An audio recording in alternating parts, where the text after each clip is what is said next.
안녕하십니까? 저는 빈자민인데요.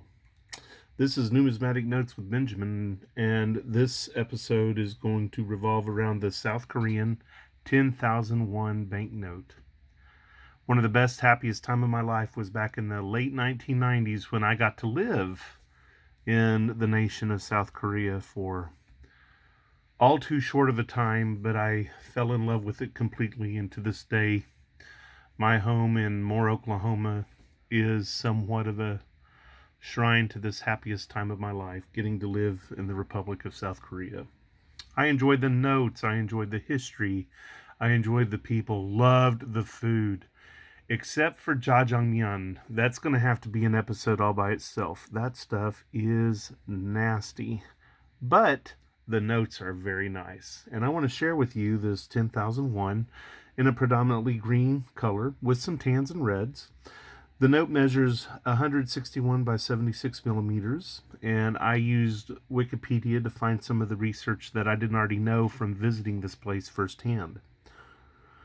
The standard catalog of royal coins catalogs this note as a P-50, while the banknote book catalogs this note as B-247. I want to show you the face of the note now. It depicts a very friendly visage of the great king Sejong, who the Koreans call Sejong Daewang, which means the great king Sejong. He appears to the right of this note, and to the left of the note is a water clock, or Borukak, which is the place where this water clock is. You'll also see in the background a five-toed dragon, and if we look, yes, it looks like the dragon has two horns, so it is an imperial dragon. Sejong Daewang is wearing the dragon robes in the foreground of the note. This water clock dates back to the days of Sejong, and the five-toed dragon is a symbol of the emperor. This dragon appears to have four horns, though, so if it is truly the emperor's dragon, there would have only been two. And I'm sorry, my eyes aren't so good, but yeah, it looks like there's four horns on this emperor, or four horns on the dragon. Sejong Daewang was the fourth king of the Chosun dynasty. He became king in 1418 and he died in 1450. His long reign was known for its scientific and academic achievement.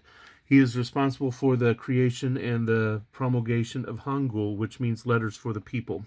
Prior to this effort, the great unwashed common person of Korea had no chance at literacy because Chinese characters were the domain of the royal and the noble classes. Hangul changed that for many of them. Let's look at the back of the note. On the back, we see one of the most beautiful structures in the royal palaces of Seoul. This is Kyoung Hye-Ru, which is the Royal Banqueting Hall at Kyoung-Buk Palace in Seoul. This building was first constructed in 1412. It was completely destroyed by the Japanese in the invasion of 1592. The hall, as presently seen, was rebuilt in 1867.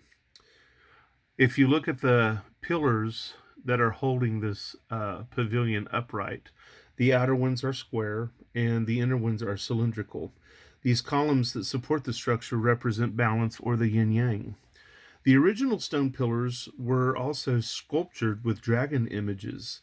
Their disappearance is an enduring mystery. Maybe someday they will be found as sunken for safety in the bottom of a body of water, or perhaps buried at one of the artificial land constructions, since Koreans enjoy their gardens to mimic nature. Either way, it's kind of sad. They must be beautiful indeed. The building and its water reflection make this one of my favorite banknote designs. I've always loved how water is depicted on notes. You have this building, you have the image reflected in water, and then you have the clouds in the sky. All in all, a beautiful design. Collectors of themes relating to water, or reflections, or dragons, or kings, royal robes, clocks, or all things yin and yangy will want this note for their collection. Please visit, subscribe, and click on the purple circle to receive automatic updates from Numismatic Notes with Benjamin. I am Benjamin. Have a jewel of a day.